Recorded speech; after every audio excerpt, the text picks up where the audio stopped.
بسم اللہ الرحمن الرحیم۔ آج سے انشاءاللہ عز و جل مکمل قرآن پاک رکوع وائز ریکارڈنگ کی جو سوچا ہے ہم نے کہ انشاءاللہ ہم نے آپ حضرات کے لیے، تمام مسلمان بھائیوں اور بہنوں کے لیے کہ جو قرآن پاک تجوید کے ساتھ نہیں پڑھ سکے یا بالکل ہی قرآن پاک نہیں پڑھ سکے، ان کے لیے یہ ریکارڈنگز کی جائیں گی۔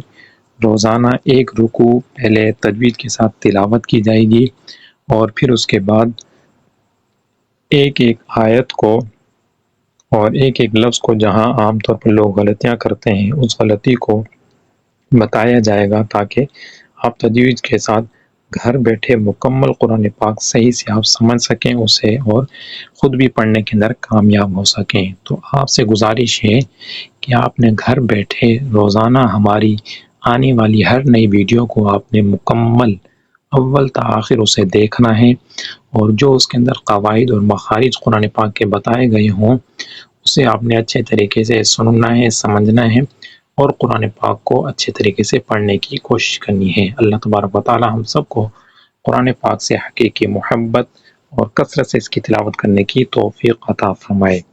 تو آئیے آج آغاز کرتے ہیں۔ سب سے پہلے سورۃ الفاتحہ، اس کی 7 آیات ہیں، تو اس کی ہم پہلے تجوید کے ساتھ تلاوت کریں گے اور پھر اس کے بعد رکوع ایک ایک آیت کر کے انشاءاللہ ہم اس کی جو وضاحت ہے وہ بھی کرتے جائیں گے۔ بسم اللہ الرحمن الرحیم،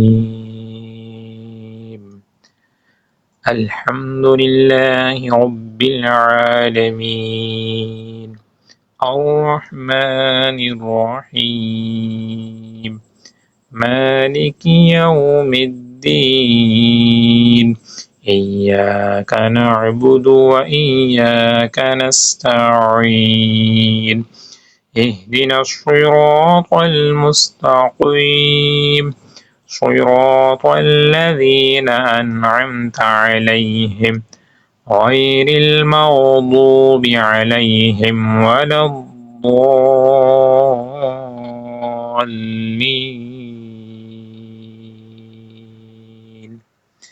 آمین۔ تو یہ سورہ فاتحہ کی تلاوت کمپلیٹ ہوئی۔ اب اس کے ایک ایک آیت کی طرف آتے ہیں۔ تو سب سے پہلے الحمد، یہاں پر بعض حضرات جو یہ غلطی کر سکتے ہیں اور سننے میں بھی آتا ہے الحمد الحمد، تو یہ بالکل غلط ہے۔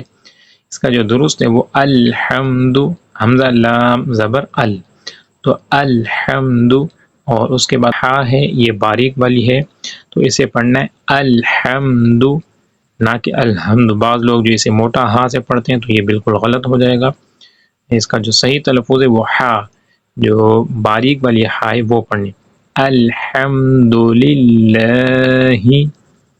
تو یہاں پر جو لام اس میں جلالت اللہ ہے، اس کے اوپر کھڑا زبر ہے، تو اس کے متعلق اصول اور قاعدہ قانون یہ ہے کہ اگر اس میں جلالت اللہ کا جو لام ہے اس سے پہلے زبر یا پیش آ جائے تو اسے موٹا پڑھیں گے، اور اگر اس سے پہلے زیر آ جائے تو پھر باریک پڑھیں گے۔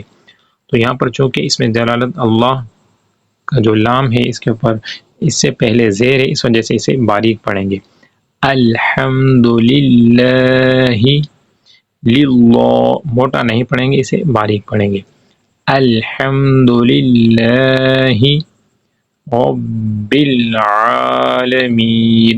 تو را کے اوپر جب زبر ہو یا پیش آ جائے تو اسے موٹا پڑھتے ہیں، لہٰذا یہاں بھی موٹا پڑھیں گے، اور را کے نیچے جب زیر آ جائے تو اسے باریک پڑھتے ہیں۔ تو یہاں پر چونکہ زبر ہے تو اس لیے اسے موٹا کر کے پڑھیں گے۔ رب، با کے اوپر جزم ہے، با کے اوپر تشدید ہے، اور جب کسی حرف کے اوپر تشدید آ جائے تو اسے بھی جماؤں کے ساتھ پڑھتے ہیں رب العالمین۔ عین کے اوپر کھڑا زبر ہے اس لیے اسے کھینچ کر پڑھیں گے۔ یہ یاد رکھ لیں کہ جہاں کھڑا زبر، کھڑی زیر یا الٹا پیش آ جائے تو اسے ایک الف کے برابر، یعنی 2 حرکات کے برابر کھینچ کر پڑھیں گے الحمدللہ رب العالمین۔ یہاں پر آخر میں جو ہے اسے بھی کھینچ کر پڑھیں گے الحمدللہ رب العالمین۔ اگلی آیت کی طرف بڑھتے ہیں. اس میں الرحمن الرحیم. یہاں الرحمن میں را کے اوپر زبر ہے، اسے بھی موٹا پڑھیں گے، اور میم کے اوپر کھڑا زبر ہے، اسے 2 حرکات کے برابر کھینچ کر پڑھیں گے. اور الرحمن میں جو ہا ہے یہ باریک والی ہا ہے، جیسے الرحمن یعنی باریک والی ہا سے پڑھیں گے، موٹا اسے نہیں. الرحمن ایسا نہیں پڑھیں گے، یہ بالکل غلط ہو جائے گا. الرحمن. اور پھر الرحیم میں را کے اوپر زبر ہے تو اسے بھی موٹا پڑھیں گے. الرحیم یہاں پر ہا ہے، اسے بھی باریک پڑھیں گے. الرحیم.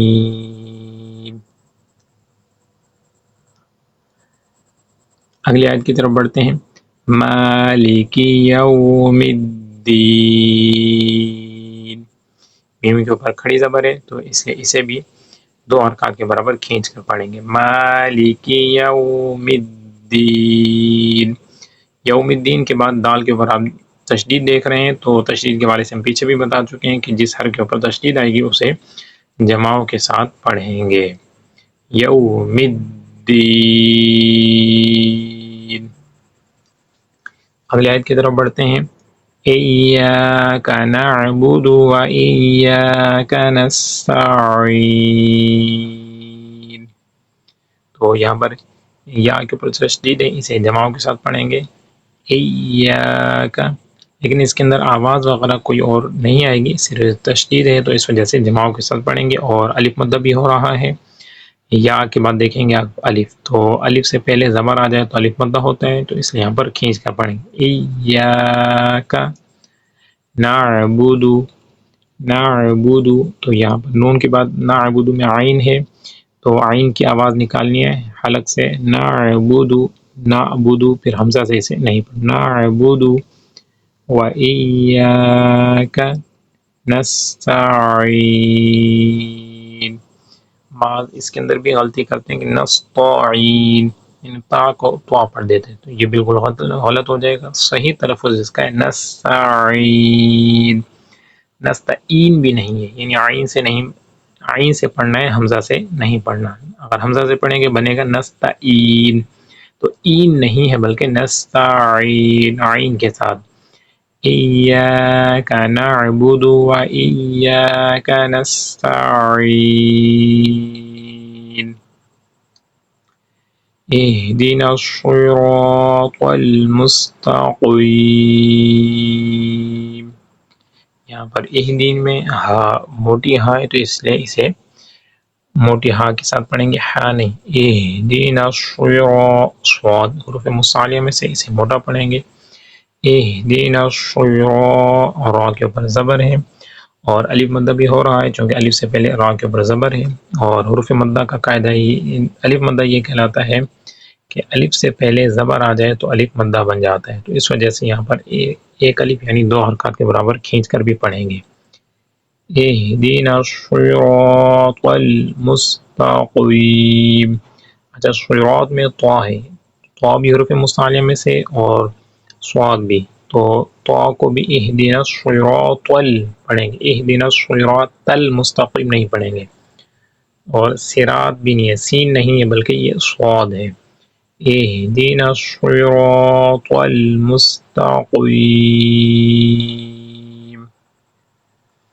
آگے بڑھتے ہیں. صراط الذین انعمت علیہم. صراط میں صاد ہے اور صاد حروف مصالحہ میں سے اسے موٹا پڑھیں گے. صراط را جو یہاں پر الف مدہ ہو رہا ہے، الف سے پہلے زبر آ رہا ہے، اس لیے یہاں بھی ایک الف یعنی 2 حرکات کے برابر کھینچ کر پڑھیں گے.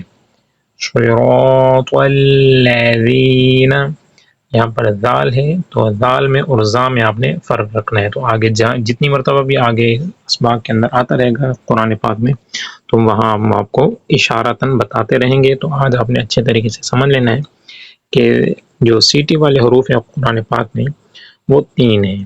ایک ان میں زا، دوسرا سین، تیسرا صاد.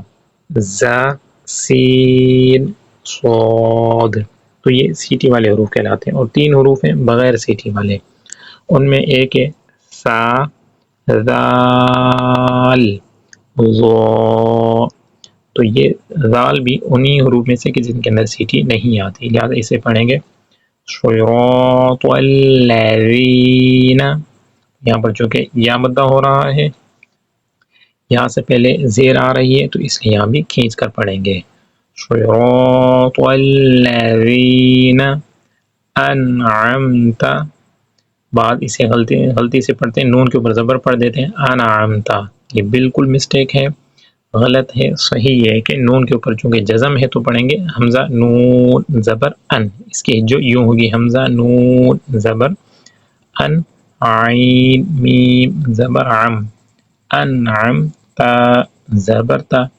انعمت علیہم، بعض اس کو پڑھتے ہیں علیہم تو یہ بھی غلط ہے۔ صراط الذین انعمت علیہم۔ آگے بڑھتے ہیں غیر المغضوب علیہم ولا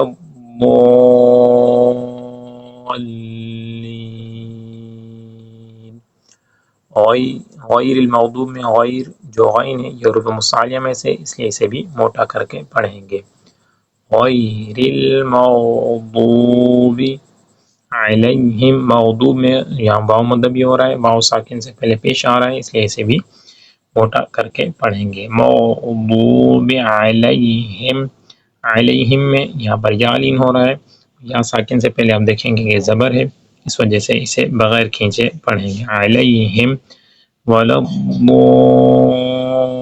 الضالین، ضالین میں یہاں پر مد ہے، بڑی مد لگی ہوئی ہے تو اس لیے اسے بھی کھینچ کر پڑھیں گے۔ مزید جو ہماری یہ سورہ فاتحہ ہے الحمدللہ آج کمپلیٹ ہوئی، تو انشاءاللہ پہلا رکوع ہمارا کمپلیٹ ہوا، تو یہاں پر کچھ مدات کے حوالے سے بھی کچھ تفصیل تھی، تو وہ آگے انشاءاللہ مزید انشاءاللہ ہم عرض کرتے رہیں گے۔ تو البتہ اتنا یاد رکھنا ہے کہ جو مد لگی ہوئی ہو اوپر بڑی تو اسے بڑی مد کہہ کے آپ اسے زیادہ کھینچیں، اور جہاں بڑی مد نہ لگی ہوئی ہو جیسے الف مدہ ہو رہا ہو یا حروف مدہ یا کھڑی حرکات، تو وہاں پر ایک الف یعنی 2 حرکات کے برابر ہم نے کھینچ کر پڑھنا ہوتا ہے۔ اللہ تعالیٰ کی بارگاہ میں دعا ہے کہ اللہ تعالیٰ مجھے بھی اور آپ کو بھی قرآن پاک صحیح مخارج کے ساتھ تجوید کے ساتھ پڑھنے، سمجھنے اور اس پر عمل کرنے اور کثرت سے تلاوت کرنے کی توفیق عطا فرمائے۔